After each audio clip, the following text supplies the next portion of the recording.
Сәлеметсіңдер ме балалар? Бүгін 96-шы сабақ. Бүгінгі тақырып тамаша ой, жазғы орман. Бүгінгі сабақта мәтін бойынша қойылым көрсетесің. Мұхтар Әуезов 1897 жыл мен 1961 жыл өмір сүрген. Есіңе сақта, ол белгілі жазушы, Семей өңірінде туған. Абай жолы романы тағы басқа шығармалары бар. Бірінші тапсырма: мәтінді түсініп оқы. Бүлдірген тере барғанда. Бала атаулының жаз болады десе ерекше сағынатыны бүлдірген. Пісті ме жоқ па? Бүлдірген дегенде Абай да елең етіп сұрастыра бастап еді. Тәкежан жаңа ат үстіне жүріп естіпті.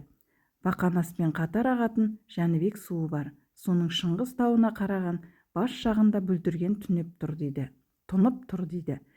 Тәкежан осыны айтқанда жаңағы көп бала: жүр ендеше барайық, барып теріп қайтайық, жүріңдер, ал ат ұстаңдар. Иә, сәт бүлдірген десіп шуласты. Бүлдірген иісі аңқыған көк майса шалғынды жасыл беткейде балалар жеміс теріп жатқалы көп болды.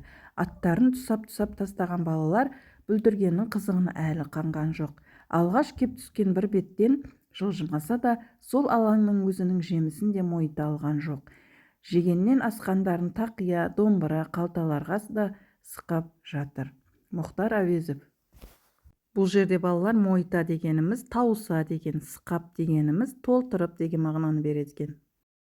Балалар екінші тапсырмада мәтіндегі кейіпкерлердің сөздерін бөліп өздерің қойылым көрсетіңдер.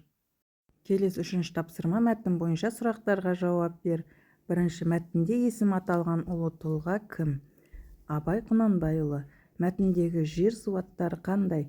Бақанас, Шыңғыс тауы және Жәнібек суы.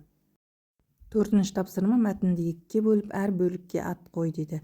Бірінші бөлікке балалар бүлдірген теруге жиналу, екінші бөлікке бүлдірген терген балалар деп ат қоямыз.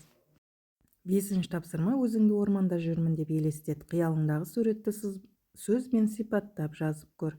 Мен орманда жүрмін, аспаннан күн сәулесі сығалап тұр. Құстар сайрап, самал жел бетімді сипап өтеді. Айналамда биік ағаштар мен сыбдырлаған жапырақтар көп.